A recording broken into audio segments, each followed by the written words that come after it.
Todos os dias, gastamos tempo comunicando com os outros no celular. Na verdade, 32% das pessoas gastam 27 minutos por dia. Dos 7 bilhões de pessoas em todo o mundo, são 5,9 bilhões que usam celular. Estamos sempre comunicando com o nosso celular. A média mensal do número de textos enviados por um adolescente na América é de 3.339. Então, somos muito bons em comunicarmos uns com os outros, mas como podemos comunicar com o nosso Criador, o Deus do Universo? É simples. Podemos ligar para o celular de Deus.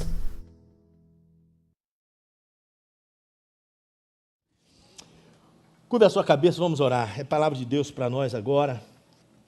E a ceia do Senhor, que é muito importante. Vamos mesclar aqui com a oração pelas famílias também. Agradeça a Deus. Diga para o Senhor que você veio para este lugar para receber alimento para a sua vida, para a nossa vida. Diga para Deus que você ama cantar, que você ama estar com os irmãos e que você ama ouvir a voz do Senhor. Independente, uma música nova foi cantada hoje, independente de dizer sim ou não, para nós não temos problema com isso. Ele é soberano, Ele é Deus. Ele tem sempre o melhor, Ele sabe sempre o que é melhor para nós. Por isso nós oramos e dizemos, seja feita a Tua vontade, assim na terra como nos céus. Senhor, como a oração que o Senhor ensinou para os discípulos, para nós, é tão profunda, tão vasta. Nós que queremos cada vez mais conhecer a Tua palavra na íntegra, e mesmo com a nossa mente limitada, o Senhor tem revelado a nós palavra como esta, mensagem sobre a oração do Pai Nosso, de uma maneira mais profunda, mais vasta.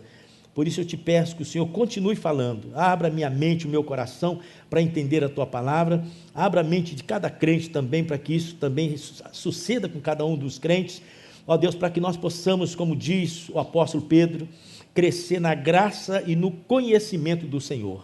Que assim seja na vida do Teu povo nesta noite, é a nossa oração em nome de Jesus. Amém. Amém, queridos? Um amém mais forte, amém? Amém?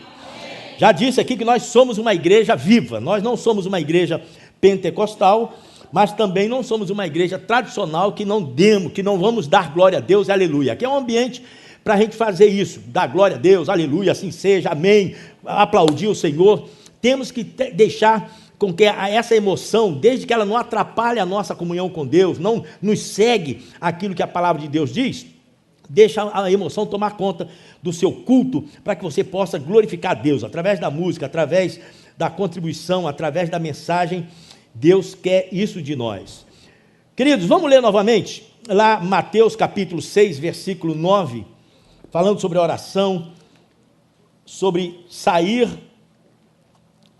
entrar no nosso quarto e sairmos recompensados por Deus, é o que Jesus ensina. Entra no teu quarto, ore, e você receberá a recompensa secretamente desse Deus. Capítulo 6, versículos 5 e diante.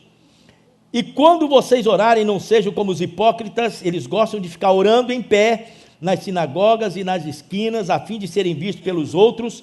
Eu lhes asseguro que eles já receberam sua plena recompensa.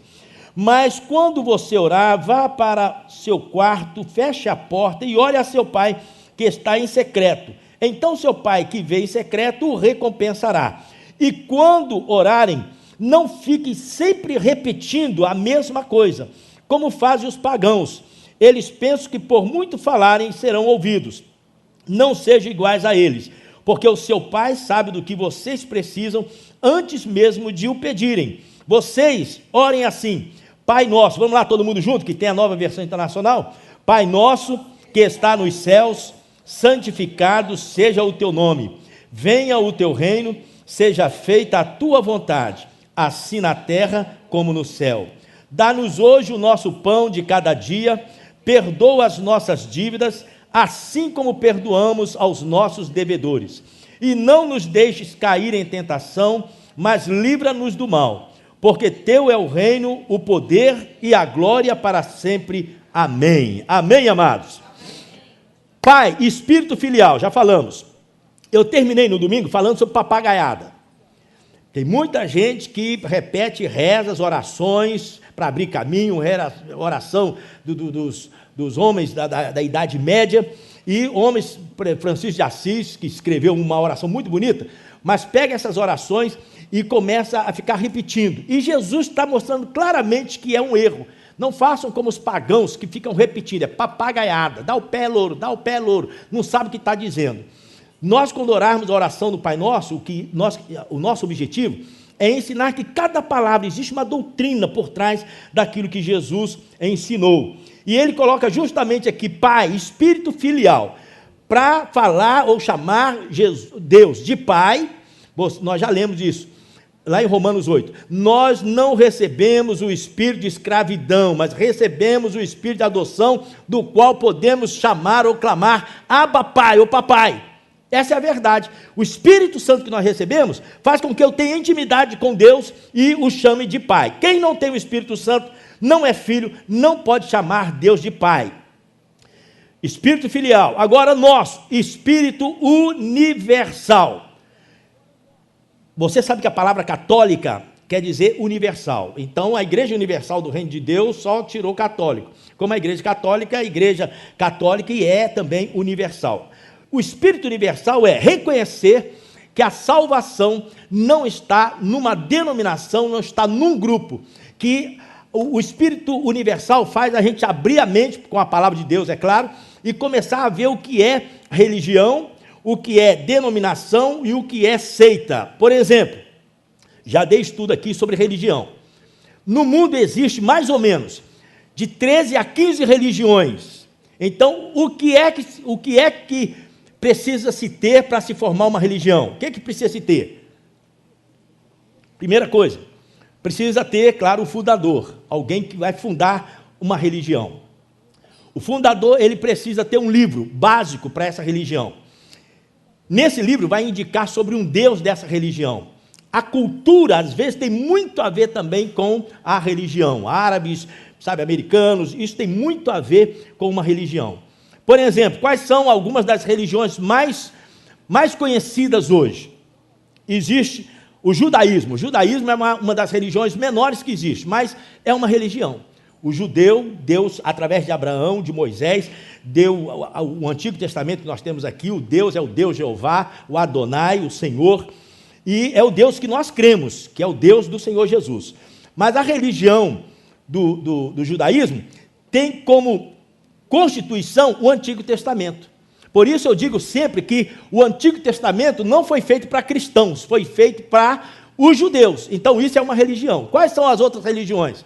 Existe o cristianismo, é uma religião. Jesus é o fundador e temos o Novo Testamento escrito pelos apóstolos. O nosso Deus, agora encarnado, é o Senhor Jesus, é a Trindade, Pai, Filho e Espírito Santo. Então o cristianismo é uma religião. Existe o budismo, que é uma religião que não crê em Deus, crê numa força interior. O que os budistas creem é que não existe Deus, existe você mesmo, porque eles creem na reencarnação, eles creem que o homem vai reencarnando. Então, dentro dele tem uma força muito grande que lhe dá vitória. Para vocês só terem ideia assim do que o budismo crê, eles creem o seguinte, que a mente tem tanto poder, se você meditar, se você se concentrar, então você começa a tirar força dentro de você, que você é capaz de não sentir dor. Já pensou nisso? A dor não existe. E a morte também não existe. Para o budismo, se você conseguisse colocar toda a força que você tem no seu interior para mover a sua vida, nem morrer você morria. Esse Dalai Lama que anda por aí, que é um budista declarado, que é o líder do budismo no mundo hoje, o Dalai Lama, ele prega isso, ele fica concentrado, e ele, uma vez, ele dando uma entrevista no Brasil, ele declarou que ele não sentia dor. Eu não sinto dor porque eu consegui desenvolver a minha mente, o meu interior, para não sentir dor, então não estou sentindo dor. Mas se eu pudesse falar com ele, eu falaria, mas está morrendo. Você pode enganar todo mundo, mas você vai morrer. E a morte é inevitável. Mas eles creem que não existe, que a mente é muito mais poderosa e que é capaz de fazer com que você ande nesse nível. Outra coisa, agora o Buda, que é o fundador, que era um homem rico e abandonou tudo e ficou pobre. Então Buda é aquele gordinho que o pessoal segundo creem também dá sorte, e que ele se alimenta, o espírito dele se alimenta ainda de comida, então você tem que dar comida para ele e tal, porque os espíritos, segundo eles, é assim também, é dentro do espiritismo, macumba, feitiçaria, você tem que dar alimento para os espíritos, para eles comerem, os demônios, os espíritos dos mortos, segundo eles creem. O budismo é um espiritismo bonito, é um espiritismo com casca bonita, mas não deixa de ser demônio puro nessa religião. As outras religiões, no hinduísmo, religião da Índia, lá na Índia tem muitas outras religiões. O hinduísmo tem na China, o shintoísmo também existe na China, existe na Índia, o zoroastrismo também, que é uma mais para o japonês. Essas religiões, todas elas têm uma divindade, vários deuses, isso é uma religião. Normalmente se pergunta assim, qual é a sua religião? Não é assim que se pergunta? Qual é a sua religião? Eu sou da Assembleia de Deus, eu sou católico. Isso não é religião. Isso se chama denominação. Isso chama uma denominação, que a palavra é que eu não gosto, porque de quer dizer separado, nominação, nome, separado pelo nome. Mas dentro do cristianismo existem então as denominações. Quais são as denominações? A Assembleia de Deus é uma denominação, Batista é uma denominação, Presbiteriana é uma denominação, Metodista é uma denominação, e as igrejas por aí formadas, Universal, são denominações dentro do cristianismo. Agora, o que eu quero mostrar para vocês é quando é que é denominação e quando é que é uma seita. Isso eu preciso aprender. Nem tudo é seita e nem tudo é denominação. Quando é uma seita? Qualquer grupo de pessoas que se denominam, denominação dentro do cristianismo, se mexer nas doutrinas fundamentais da religião, é uma seita. Por exemplo, quais são as doutrinas fundamentais do cristianismo? Doutrina fundamental: Jesus Cristo nasceu da Virgem Maria e Jesus Cristo desceu do céu e Ele é Deus, não é criado, não é simplesmente homem, Ele é Deus. Quando mexe na divindade de Jesus, quando mexe na humanidade de Jesus, aí pode saber, é uma seita que está deturpando o que a Bíblia diz. Quando se mexe com a Bíblia, quando diz que a Bíblia ela não é inerrante, que ela tem falhas, que ela tem erro, que precisa de algo mais do que a Bíblia para completar o cristianismo, isso é uma seita também. Quando mexe com o inferno e com o céu, existe ou não existe, se vai ou não vai, arrumar estado intermediário, também isso é uma seita. Purgatório, essas coisas todas que inventam, isso é seita. Então não é uma denominação. Por exemplo, quais são algumas seitas dentro do cristianismo que você conhece, e as maiores, é claro. Existe a maior seita dentro do cristianismo chamada, o nome muito bonito por sinal, Igreja de Jesus Cristo dos Santos dos Últimos Dias. Você sabe que igreja é essa? Igreja de Jesus Cristo dos Santos dos Últimos Dias. É bonito? Vou falar que não é que é. Primeiro Jesus Cristo. Dos santos somos mesmo. Dos últimos dias, final da nossa era, então o nome é bonito. Mas essa seita é conhecida como Mormons. Os Mormons. Essa seita, ela crê que um anjo desceu do céu e trouxe uma placa de ouro para que completasse o que a Bíblia não é completa. Então veio completar com essa placa de ouro. Os Mormons, eles creem que os Estados Unidos é uma tribo de Israel perdida. E que essa tribo de Israel, que é os Estados Unidos, vai dominar o mundo, já domina de alguma forma. E que os Mormons vão fazer parte, juntamente com os Estados Unidos, para tomar conta do mundo. Por isso que o Romney, quando estava se candidatando, ele já estava pensando, começou. Porque se eles entrarem lá, ele toma conta e vai embora, e eles acham. E é a seita que mais cresce no mundo é o mormonismo. Então, só para vocês saberem. Tem anjo trazendo placa de ouro para completar a Bíblia. O que Paulo diz? Ainda que um anjo desça do céu, esse não veio do céu, esse veio do inferno, desça do céu e traga um outro evangelho, que não seja esse que eu preguei, seja amaldiçoado, seja anátema. Então, aí você já sabe que os mormons só tem casca, só tem beleza. No Brasil, de 2 em 2, gravatinha, escrito brother, aqui o nome da pessoa, e visitam, muito educado, todos os meninos fazem curso de educação para tratar as pessoas, não podem namorar. Então, o exemplo deles é ser uma coisa, sabe, inigualável. Esses meninos, eles são preparados para evangelizar, porque eles dizem que a religião do mundo, por vir, eles vão ser a religião do mundo, os mormonismos. O que mais que os mormons creem? Para você, eu estou falando de cabeça assim, muita coisa importante, mas eu não fiz anotações, estou só falando o que eles creem. Eles creem que Jesus Cristo foi homem que se tornou Deus, e que o mesmo vai acontecer conosco. Nós somos homens, mas nós vamos nos tornar deuses, principalmente os homens. E que todo prazer que nós queremos ter na vida, nós vamos ter no paraíso, ou nós vamos ter no final de todas as coisas. Eles são a favor da poligamia. Sobre poligamia, já preguei várias vezes aqui na quinta-feira. A Bíblia não fala nada para não ter. Nada, nem no Antigo Testamento, nem no Novo Testamento. Sobre não ter várias mulheres. Tanto é que os homens de Deus tinham várias mulheres. Davi tinha, Deus nunca recriminou Davi por ter várias mulheres. Salomão só tinha 1000. E Deus nunca falou, Salomão, você... O problema de Salomão era casar com mulheres que não eram povo de Deus. Abraão tinha várias mulheres, Jacó tinha, os reis de Israel, todos eles tinham várias mulheres, muitos filhos. A Bíblia não fala contra isso. Mas nós, para obedecermos uma lei, nós temos o país que nós nascemos, que tem a lei que rege o nosso país. Porque a Bíblia deixa em aberto. Aí Paulo escreve ao bispo, não ao crente, ao bispo. Convém que o bispo seja o quê? Marido de uma só, convém, não é ordem, convém que o bispo seja marido de uma só mulher, sabe por quê? Uma já dá problema, 2 vai dar muito mais problema para o bispo. Então os bispos, por favor, não tenham 2 mulheres, nem 3. E outra é sustento, todo homem podia ter na época, mas tinha que sustentar essas mulheres, não podia ser pobre não, pobre só tinha que ficar com uma e olha lá, e tinha que ter condições para sustentar uma, então não podia casar. Irmãos, aí eles pegam essa linha, e eles implantam, então, a poligamia. Aqui na América, eles não podem casar. Eles podem ter outras mulheres, mas não podem casar porque eles vão presos. No Brasil, não se pode casar. Então, se casar, também vai preso. Agora, nós sabemos, se eu não posso casar, se eu me juntar com outra mulher que não seja minha esposa, no papel é adultério. Então, eu não posso casar, eu não posso ter mais de uma mulher. Eu tenho que ficar com a minha mulher. E amém, Jesus, e glória a Deus. E tá bom demais. Vocês estão entendendo o que eu estou dizendo? Aí eles dizem o seguinte, já que a poligamia é um prazer para o homem, no futuro, o homem vai ter muitas mulheres, vai desfrutar. Falei, mas que besteira. Aí o pessoal fica falando, isso é meio islâmico também, islâmico é uma religião. O islamismo também crê que lá com Alá vai ter muitas mulheres. Essas seitas, irmãos, estão completamente inventando coisas, criando um livro à parte, criando um livro a mais, para acrescentar. Eles dizem, os mormons, eles dizem que a Bíblia não é autoridade para você seguir nunca. Já imaginou uma coisa dessa? Que a Bíblia não é autoridade, a Bíblia ela não é completa. Por isso, apareceu o livro dos Mormons, que esse Moroni, o anjo Moroni trouxe, o livro dos Mormons que veio completar a Bíblia.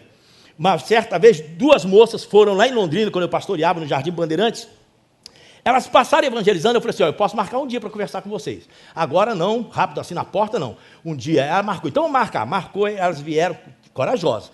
Vieram, sentaram assim, até no templo mesmo, e eu comecei a conversar com elas. Eu fechava elas toda hora, assim, porque elas não tinham muito conhecimento. Se tivesse também, a Bíblia, supremacia está em cima. E eu começava a colocar elas fechadas, elas não sabiam para onde ia. Aí uma zombava, começou a partir para a zombaria, assim, das doutrinas que eu pregava. A outra dizia assim, o senhor é muito sábio. Pastor Timóteo, estou admirado, eu não sabia que você sabia tanto de Bíblia e sabia também da nossa religião. Aí, conversando com ela e tal, mas no final ela disse assim, mas você tem um livro dos Mormons? Você precisa ter para completar a Bíblia. Eu falei, eu não preciso do livro dos Mormons, mas se você quiser me dar um, eu aceito. Ela falou, então eu vou te mandar. Elas eram de Curitiba. Ela me mandou um livro dos Mormons escrito assim, Pastor Timóteo, foi um prazer conversar com você, a sua sabedoria, mas eu gostei muito. Nós estamos declarando que este livro dos Mormons contém, como a Bíblia, a palavra de Deus. Está colocando o livro dos Mormons no mesmo nível da Bíblia. Irmão, mexer com isso é coisa séria. Por isso, toma cuidado. Os Mormons têm casca, reluz, mas não é ouro. E muitas outras seitas. Testemunho de Jeová. O que o Testemunho de Jeová fala e prega que realmente é uma seita? Primeiro, mexe na divindade de Jesus. O Testemunho de Jeová diz que Jesus é um anjo criado que recebeu poder para ser filho de Deus. Irmão, isso é uma aberração. O mormonismo também diz, eu já disse aqui, que nós vamos ser como Jesus. Então desceu, Jesus não é Deus. Ele era homem, se tornou Deus, que nós vamos ser deuses também no nível de Jesus. Nunca! O nosso Jesus é o único Filho de Deus e é o Deus verdadeiro encarnado. Quantos creem nisso? Então qualquer seita vai mexer com os pontos fundamentais, inferno, céu, com a Bíblia. Vocês sabem que o Testemunho de Jeová não tem outra Bíblia, não tem outro livro, mas tem uma outra Bíblia. Então eles fizeram uma Bíblia, que é a tradução do Novo Mundo, que eles adaptaram, e eles acham que sabe hebraico, sabe nada, ninguém sabe nada lá. E eles fizeram uma Bíblia para deturpar, para dar origem à seita Testemunhas de Jeová. Cuidado com esse grupo aí. E tem outras seitas mais. Meu irmão pertence a uma seita chamada Tabernáculo da Fé, de um profeta aqui da América chamado, segundo eles, profeta William Morgan Branham, que é um profeta que é contra a Trindade e usa o Antigo Testamento praticamente para pregar vestimenta, uso e costumes para as mulheres e tal. É uma coisa também aberrante. Batismo não é em nome do Pai, do Filho e do Espírito Santo, somente no nome de Jesus, assunto que eu estou bem inteirado e sei discutir sobre esses assuntos. Muito bem, por que eu estou falando sobre isso? Porque a oração do Pai Nosso nos ensina o seguinte: Pai Nosso. Por que nosso? Sabe por quê?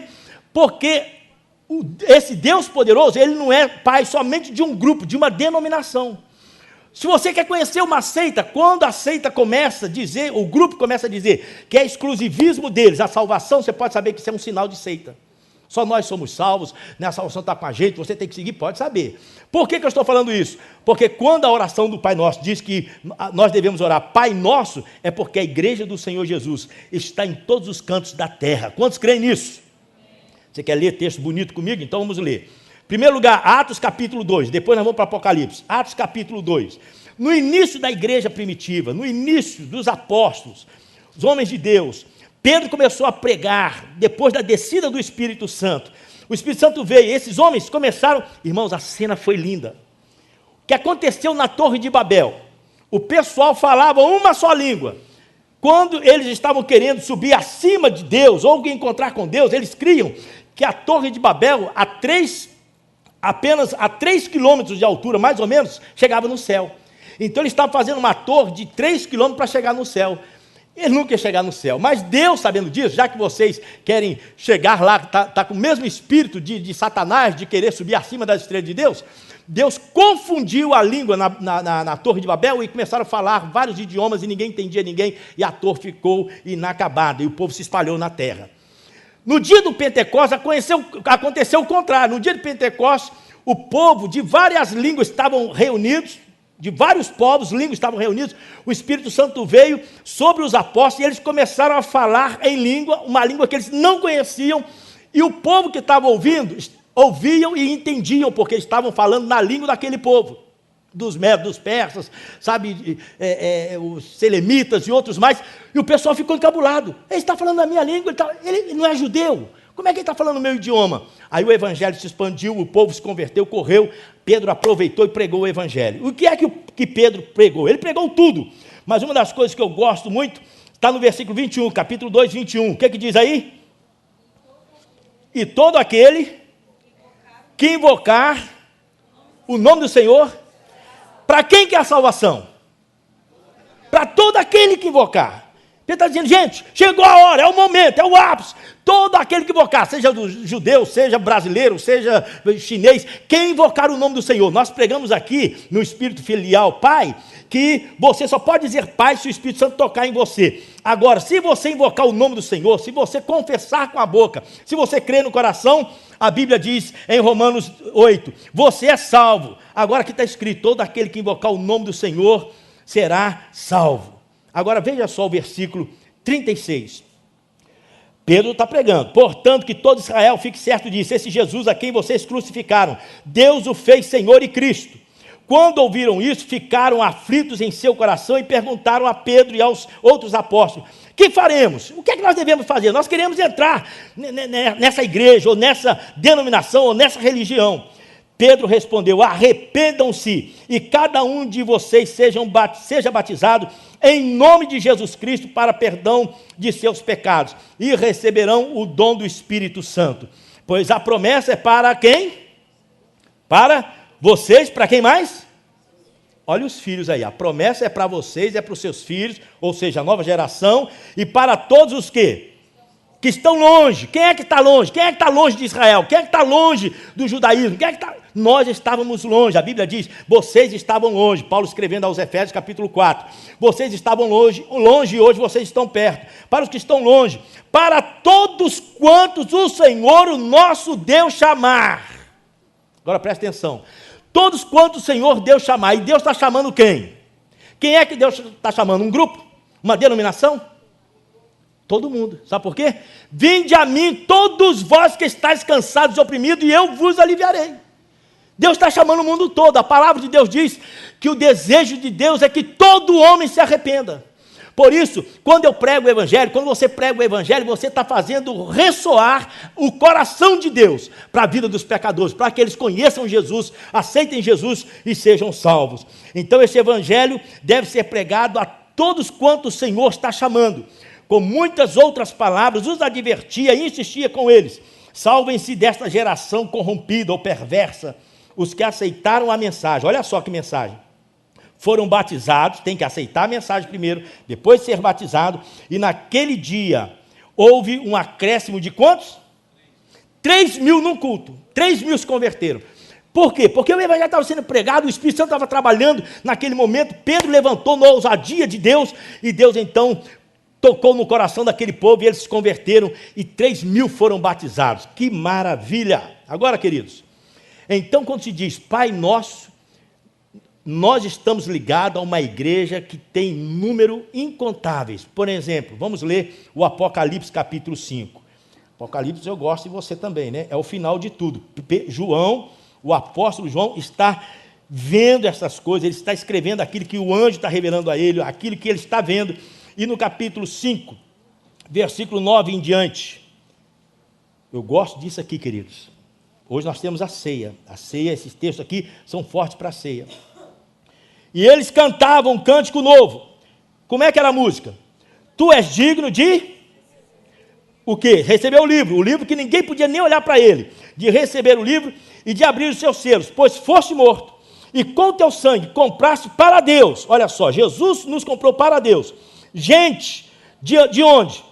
Toda tribo, língua, povo e nação. Presta atenção que não fica ninguém de fora.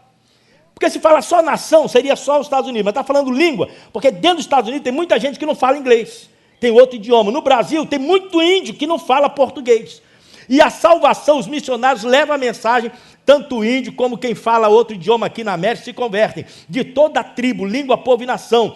Tu os constituíste o quê? Reino. Existe o reino de Deus. Para eu entrar no reino de Deus, precisa acontecer o que na minha vida? Novo nascimento, não esqueça disso. Se você não nascer de novo, você não vê, você não entra. Aí, Deus, através da morte de Jesus, nos comprou para Deus. E agora, presta atenção. E nos constituiu reino e sacerdotes. Olha a seita chegando aí. Quando a pessoa acha que quem está na frente é sacerdote, ele pode interceder, ele pode ser o mediador, ele pode perdoar pecado, isso é seita. Então, sem medo nenhum, Igreja Romana é uma seita também, porque ela deturpa a palavra de Deus. A Bíblia está dizendo que nós somos sacerdotes, nós todos somos sacerdotes, reino de sacerdotes para o nosso Deus, e esse povo que pertence à igreja do Senhor, vai fazer o quê? E eles? Vai reinar onde, queridos? Terra. Então, essa é a doutrina da Bíblia. Agora, quer inventar, inventa outra coisa, fale outra coisa. Por exemplo, estava ouvindo o Vitorino Silva, que eu amo demais, mas tem muito céu na música dele, é muito céu. Eu falei, muito céu para o meu gosto, tudo eu vou cantar no céu, vou reinar no céu e tal. Eu falo, como é que pode só querer ir para o céu e a terra? E esses textos da palavra de Deus, que fala sobre reinar a terra, tem muita gente que nem conhece. Vou continuar lendo. Então olhei e ouvi uma voz de muitos anjos, milhares de milhões de milhões. Eles rodeavam o trono, bem como os seres viventes e os anciãos, e cantavam em alta voz. Por isso que a gente tem que cantar, tem que dar glória a Deus em alta voz, porque quem não gostar disso, quando chegar no paraíso, ou quando estiver diante da volta de Jesus, vai ficar assustado, é capaz de sair correndo, não vai querer ver o barulho que vai acontecer quando nós estivermos diante do Senhor. Eles cantavam em alta voz, digno é o Cordeiro que foi morto, de receber poder, riqueza, sabedoria, força, honra, glória e louvor. Depois ouvi todas as criaturas existentes no céu, na terra, debaixo da terra e no mar, e tudo que neles há, que diziam, o que é que todo mundo... Todas as criaturas estavam dizendo, aquele que está sentado no trono é ao Cordeiro, seja o louvor, a honra, a glória e o poder para todos sempre, amém. Os 4 seres viventes disseram amém, e os anciãos prostraram-se e adoraram a Deus. Querido, isso aqui é muito bonito, é gente, o mundo todo, são os anjos juntamente com a igreja, cantando e louvando a Deus. Vamos ver o número dos salvos? Capítulo 7, um pouquinho na frente, capítulo 7, versículo 9, achou? 7, Apocalipse capítulo 7, versículo 9. Olha só que coisa linda isso aqui, então é uma maravilha. Diz assim, depois disso olhei, e diante de mim estava uma grande multidão, que ninguém... Qual é o número? É 144 mil? Qual é o número dos salvos? Multidão que ninguém, incontáveis. Essa é a igreja, por isso que é Pai Nosso. A igreja do Senhor é muito grande, que ninguém podia contar, de todos os quê? Todas as nações, tribos, povos e línguas, em pé diante do trono e do Cordeiro, com vestes brancas. Irmão, veste branca não é hospício, não. O que João está vendo, uma santidade, está percebendo uma santidade com esse povo, e ele está vendo o futuro, e ele vê que existe roupas resplandecentes, ou roupas brancas, com este povo que está diante do trono, e ele diz roupa branca, mas a Bíblia chama, lá no final do Apocalipse, capítulo 19, diz assim, as vestes brancas são os atos de justiça, a justiça dos santos, que é pureza, santidade. Aí diz assim, com roupas brancas, e segurando palmas, e clamavam em alta voz. Olha só, estão de roupas brancas, purificados, lavados, com palmas nas mãos, quer dizer, para receber o Senhor Jesus, e eles cantavam, eles proclamaram e clamavam em alta voz. O quê? A salvação pertence ao nosso Deus, que se assenta no trono, e ao Cordeiro. Onde é que vocês ouvem isso aqui na ceia? Aqui. Esse é o texto que eu uso. A salvação pertence ao nosso Deus, que se assenta no trono, e ao Cordeiro. A multidão já está cantando, já está bradando isso. Todos os anjos estavam em pé ao redor do trono, dos anciãos e dos 4 seres viventes. Eles se prostraram com o rosto em terra diante do trono e adoraram a Deus, dizendo, amém, louvor e glória, sabedoria, ações de graças, honra, poder, força, seja o nosso Deus para todo sempre, amém. Então um dos anciãos que estava lá, ele me perguntou para João, quem são esses que estão vestidos de branco? De onde vieram? Aí João respondi, Senhor, tu sabes. E ele disse, estes são os que vieram da grande tribulação e lavaram as suas vestes e alvejaram no sangue do Cordeiro.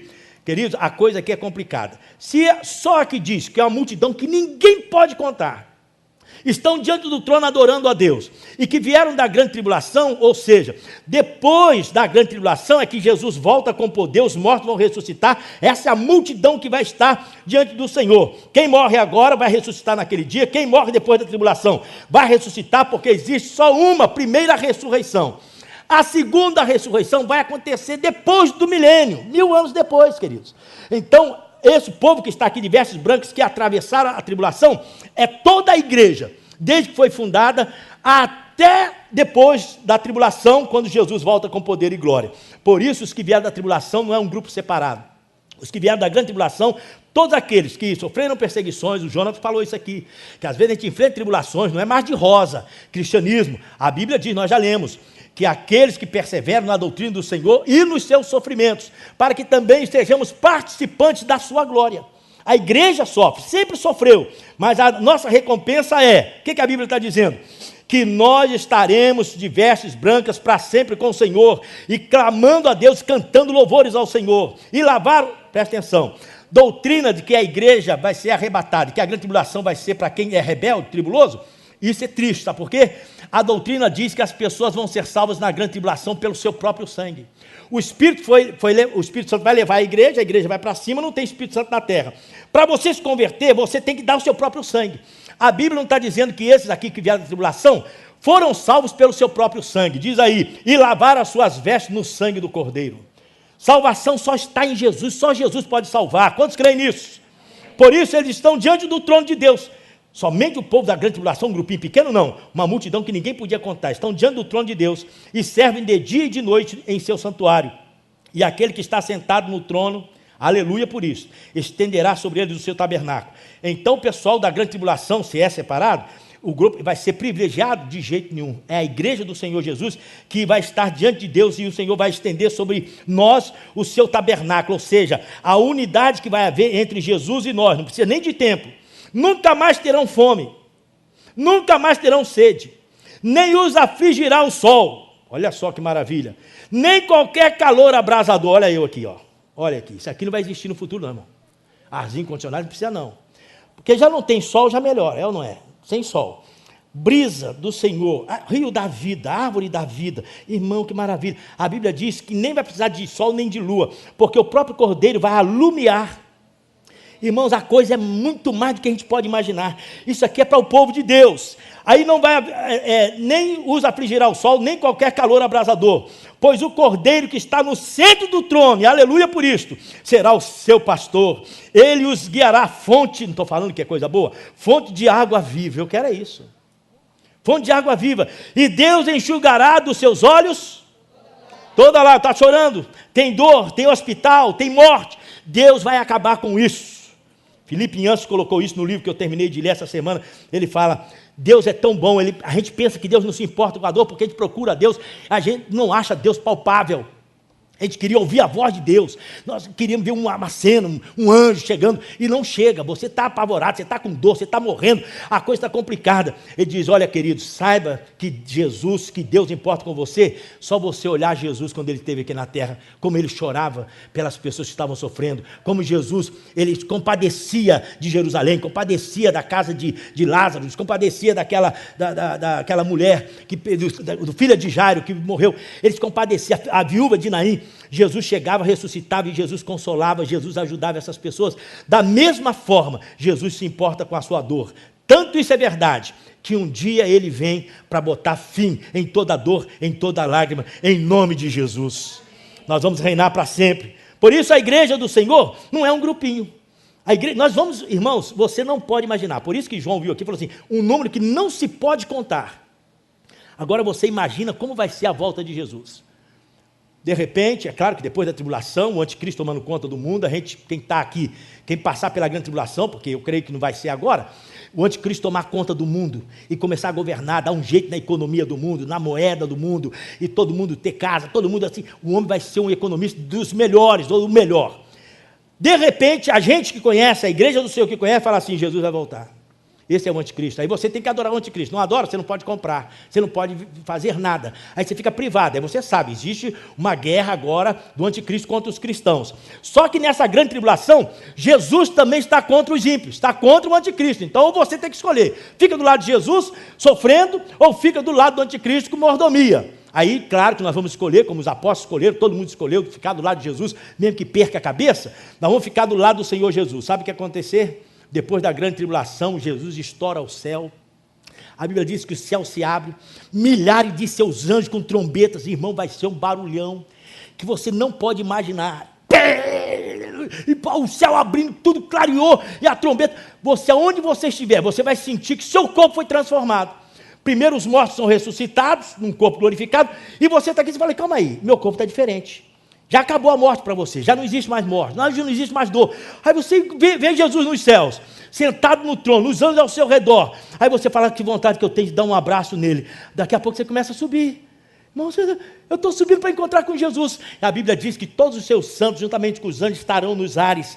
E o seu Jesus vem descendo devagar para reinar aqui na terra. E a igreja dele desce para reinar com ele aqui. Nós vamos passar 1000 anos com ele. Depois que acaba tudo, o Senhor faz novos céus e nova terra para a gente reinar. Nós precisamos saber que milhares e milhares e milhares e milhares de santos da igreja do Senhor vão comparecer naquele dia em nome de Jesus. Seu parente querido que morreu no Senhor, você vai encontrá-lo. Não importa quanto tempo faz. Quem sabe você vai encontrar com um parentesco seu que morreu há 200, 300 anos. Mas se tem filiação, fala assim, eu criei em Jesus. Aí eu preguei para o meu filho pregou para o outro, foi pregando. Desde que o dia chegou em você, você também se converteu também, porque o evangelho alcança tanto o pai como o filho. É isso que nós cremos. Amém, queridos? Por que é pai nosso, então? Por que é pai nosso? Não é pai meu, ou pai só de um grupo. Porque a igreja do Senhor está espalhada, de todas as tribos, língua, povo e nação. Não esqueça disso. Espírito universal. Para terminar, aí você diz, Pai nosso que estás nos céus, espírito de submissão. Quando você fala que Deus está no céu, que Ele tem o seu trono, que Ele tem a sua glória, que Ele tem a sua morada, você está exaltando o Senhor. Agora veja só que texto bonito que nós encontramos aqui. Eu tenho muitos outros textos, vou deixar para o próximo domingo. Mas esse aqui eu quero ler com vocês, porque é um texto tremendo, que fala sobre o nosso Jesus, que está acima de tudo e todos. Isaías 55, 8 e 9. Você sabe. 57 também 15, mas deixa eu ler primeiro o 55. Fala assim, 8 e 9. Os meus pensamentos são mais altos do que os vossos pensamentos. Está escrito aí? Os meus caminhos são mais altos do que os vossos caminhos. Assim como o céu está acima da terra, assim os meus caminhos, os meus pensamentos são mais altos do que os vossos pensamentos. Não desça a Deus, não coloca Jesus que é Deus, que é o Criador de todas as coisas, não coloca Jesus dentro de uma caixinha não, que não cabe. Jesus é Deus, Ele é Senhor, Ele criou todas as coisas, a Bíblia diz, todas as coisas foram criadas por Ele e para Ele. O Senhor Jesus é o Criador de todas as coisas. E tudo que você imaginar, que você é inteligente, capaz, a separação é muito grande. Deus está acima de tudo e de todos. Quando eu leio esse texto, começo a pensar, Deus é capaz de fazer na minha vida mais do que eu estou pedindo, diz a palavra. Porque Ele conhece você muito mais, Ele tem todo o poder para te ajudar. Por isso, quando você declara, tu estás no céu, você está dizendo que você está na terra. Agora, volta um pouquinho para ler João 8, 23. Esse aqui eu gosto, porque esse aqui vai falar, Jesus falando que Ele está em cima e que nós estamos embaixo. João, Evangelho de Jesus, segundo escreveu João, capítulo 8, 23. Quem tem aí? 8, 23. Achou? João 8, 23. O que diz a palavra? Mas ele continuou o quê? Vocês são daqui de baixo e eu sou lá de cima. Então Jesus é diferente? Claro que é. Vocês são daqui de baixo, vocês são daqui da terra.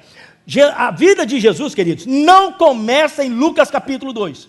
A vida de Jesus não começa no ventre de Maria. Jesus desceu do céu, Ele é Deus, tomou forma no ventre de Maria, nasceu, mas Jesus é Deus. Por isso Ele está dizendo que Ele não é da terra. Ele está dizendo que Ele é do céu. Paulo escrevendo sobre os dois Adãos, o Adão do jardim do Éden e Jesus, e diz, o primeiro Adão é terreno, o segundo Adão é celestial, é espiritual. Jesus é diferente de nós, Jesus é diferente de Adão.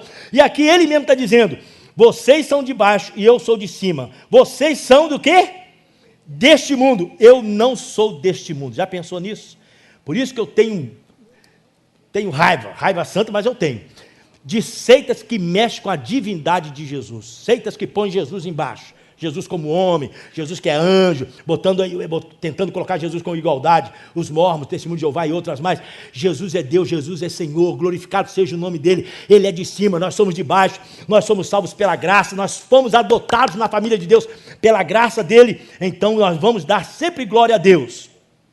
Quando você pegar um corpo glorificado e você chegar diante do trono do Senhor Jesus, o que você vai fazer? Você vai prostrar diante dele como fazem os anciãos, como fazem os anjos. Nós vamos prostrar diante da sua majestade. Nós nunca vamos chegar lá e dizer, Jesus, como é que é? Nós somos iguais agora, né? Eu cheguei aqui também, nunca. O Senhor é Senhor dos céus e da terra. Ele é Senhor e Cristo, e nós vamos adorar o Senhor Jesus. Por isso, Jesus é sempre Deus, será sempre Deus, e nós temos que adorá-lo como Deus. Se você ouvir alguém falando menos do que eu estou falando aqui, é heresia, é uma seita diabólica. Jesus é Deus. Quantos creem nisso? Inclusive a Bíblia diz, João dizendo lá na sua carta, na primeira carta, ele dizendo, se alguém diz que Jesus veio somente em espírito, mas não veio em carne, é do diabo, é espírito do demônio, do anticristo. Quer dizer, Jesus também ele não desceu até homem não, ele ficou aí nos ares. O corpo de Jesus era uma fantasia, ele se mostrava, ele se fazia conhecido, mas ele não existia. Tem doutrina, na época os gnósticos pregavam isso, e João está combatendo essa doutrina, dizendo aquele que diz que Jesus só vem em espírito, é do demônio, Jesus vem em carne também. Nós entendemos que quando ele estava aqui, ele era 100% homem. Quando ele subiu aos céus, ele é 100% Deus. Quando ele estava aqui na terra, o espírito dele era o espírito de Deus, e a carne dele era a carne de homem mesmo, sentindo, tendo a mente de homem, mas o espírito dele era o espírito do próprio Deus. Amém, queridos? Então vamos lá, vamos ver se vocês guardaram. Pai é espírito o quê? Filial. Anotando aí. Nosso espírito o quê? Universal, que a igreja está em todo canto. E que está nos céus, espírito de submissão, submisso. Você quando diz, Senhor que estás nos céus, você está dizendo que você está na terra, que você é pequeno, que você precisa da ajuda dele. Grande é o Senhor e muito digno de louvor. Amém, queridos?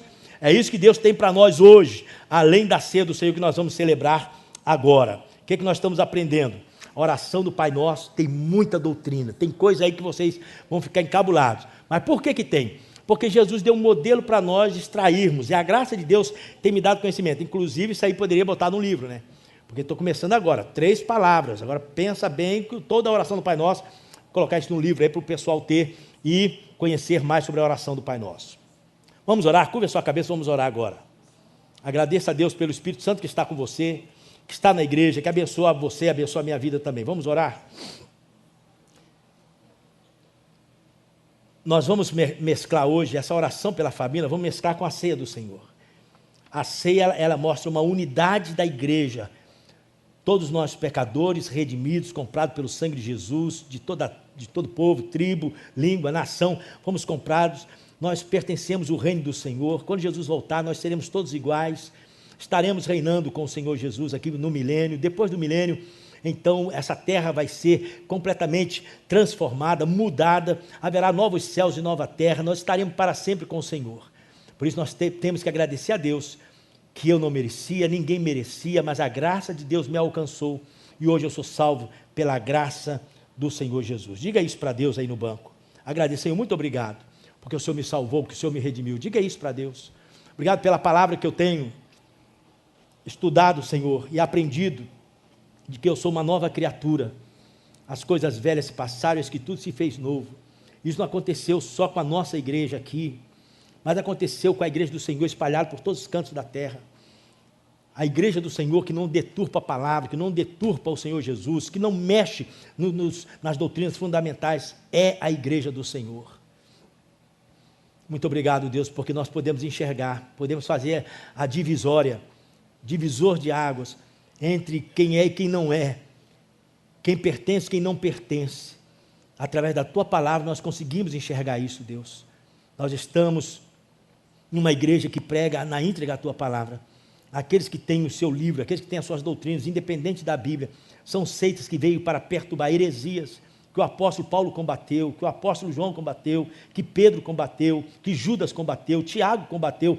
Todos os homens que escreveram a Bíblia para fazer uma apologia contra as seitas. Nós te pedimos para que nós possamos conhecer a Tua palavra, para nós também estarmos sempre prontos, Senhor, para defender, meu Deus, as doutrinas do Senhor, divulgar, pregar as doutrinas do Senhor, mesmo na apologética, que haja conhecimento, sabedoria do Senhor na vida de cada crente. É o que eu te peço em nome de Jesus. Amém. Amém, queridos?